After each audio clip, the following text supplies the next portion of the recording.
यूं तो लाखों एतराज़ात हैं एक दूसरे पर, एक दूसरे के फ़िरके पर बहुत से एतराज़ात हो सकते हैं, होने भी चाहिए, लेकिन एक एतराज़ जो मुश्तरका है ये और इंतहाई सख्त इख्तलाफ है मुझे ख़त्म नबूवत के बारे में कि जब भी किसी ने ख़त्म नबूवत पर डाका डालने की कोशिश की तो उन दिनों की बात बता रहा हूँ। इस्लाम की नई नई रियासत थी और नबी करीम सल्लल्लाहु अलैहि वसल्लम जो ना उस दुनिया से तशरीफ़ लेके गए थे और वो सबसे ज़्यादा ताकतवर तरीन शख्स मुसलमा कज़ाब का जिक्र करना चाहूँगा मैं यहाँ पे, जिसकी 1 लाख से ज़्यादा फ़ौज थी।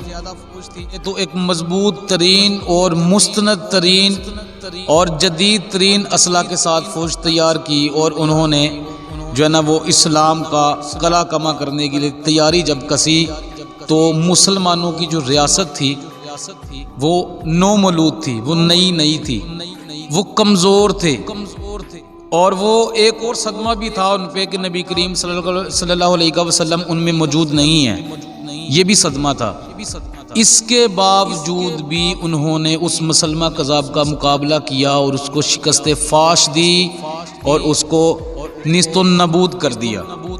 इसके बाद छोटे बड़े जितने भी लोग थे जिन्होंने ख़त्म नबूवत पे डाका डालने की कोशिश की उनका भी हशर यही हुआ, यानी कि कहने का मतलब ये है कि वो सबके सब कत्ल किए गए। मुझे इतराज़ ये है कि जब सब कंटिनेंट में बड़े सगीर में एक शख्स ने ख़त्म नबूवत पर डाका डालने की कोशिश की या डाका डाला तो उसको कत्ल क्यों नहीं किया गया। और वो सब के सब सूफिया को मानने वाले लोग थे जो मुर्तद हुए हैं, जो बागी हुए हैं इस्लाम से और उन्होंने कादियानियत को, अहमदियत को उन्होंने तस्लीम किया है और उसको नबी माना है। वो 5 करोड़ लोग हैं। सवाल ये है और मुझे बड़ी तकलीफ़ हो रही है जब वो तावीलात को यूज़ करके इस्तेमाल करके वो ख़त्म नबूवत को कादियानी के साथ जोड़ रहे हैं, अहमद मिर्ज़ा गुलाम अहमद कादियानी के साथ जोड़ रहे हैं। तो तकलीफ़ ये नहीं होती कि वो नबी क्यों हुआ, नबी कैसे बना, या उसने क्या दलाइल गढ़े, या उसने इस्लाम को या कुरान को किस तरह इस्तेमाल किया। तकलीफ़ ये हो रही है कि जब वो ये सब कुछ कर रहा था और जो इस्लाम के उन दिनों में मुजाहिद थे, मुहद्दिस थे और जो मुजद्दिद थे वो क्या कर रहे थे। यहाँ तो इस्लाम के बहुत बड़े लोग थे, यहाँ तो इस्लाम पे बहुत बड़ी रिसर्च करने वाले लोग मौजूद थे। तो उन्होंने क्या किया उसके बारे में एज आ मुसलमान, एज आ आशिक़ रसूल। वो सारे वलीउल्लाह उस वक्त जिंदा थे जो हवाओं में उड़ते थे, जो जूते मारने वाले थे और जो फूंक मारते थे तो शहर के शहर तबाह हो सकते थे। वो तब जिंदा थे।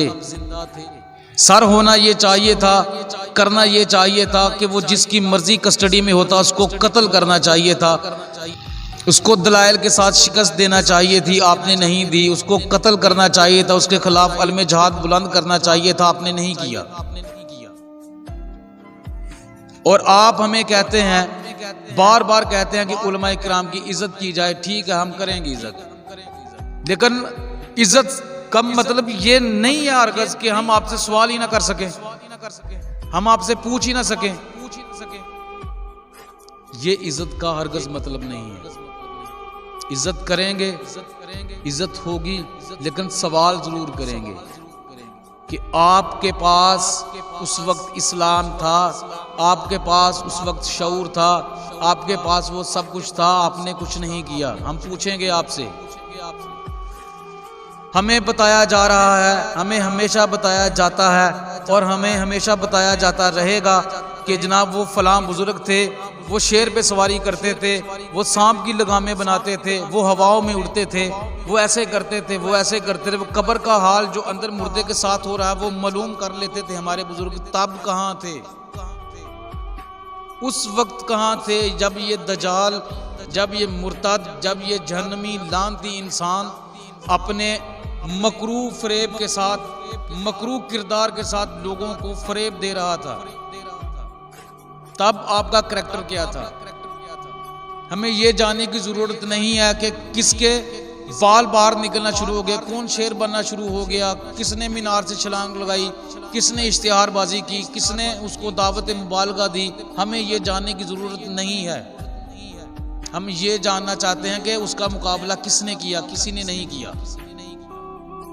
वो धड़ाधड़ अपनी जो बातें थी, अपने जो मौक़िफ़ था, अपना जो नज़रिया था, उसको हाईलाइट करता रहा और आज़ादी के साथ, सुकून के साथ उसको किसी ने रोका नहीं, उसको किसी ने टोका नहीं।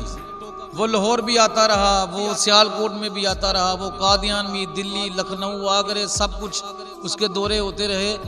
और वो आशिकाने रसूल जो आज हमें मजबूर कर रहे हैं कि जनाब फ़लाँ बंदा गलत था, फ़लाँ सही है, फ़लाँ फ़िरका गलत है, फ़लाँ सही है, हमें ये मत बताया जाए। हमें ये मत सिखाया जाए, हमें ये मत बताया जाए कि फ़लाँ काफ़र है, फ़लाँ काफ़र है, फ़लाँ काफ़र है। आपके नज़दीक वो शख्स भी काफ़र था जिसने उसकी कब्र पे जाके पेशाब किया था, तो आपके नज़दीक वो भी मुर्तद है, क्योंकि जब उसकी कब्र पे जिस शख्स ने पेशाब किया था वो शख्स मुर्तद है। तो बताएं आप कहाँ पे खड़े हैं? हम ये सवालात के जवाबात आपसे मांगेंगे, मांगते रहेंगे। तब तक के लिए मुझे दीजिए इजाज़त। अल्लाह हाफ़िज़। अल्लाह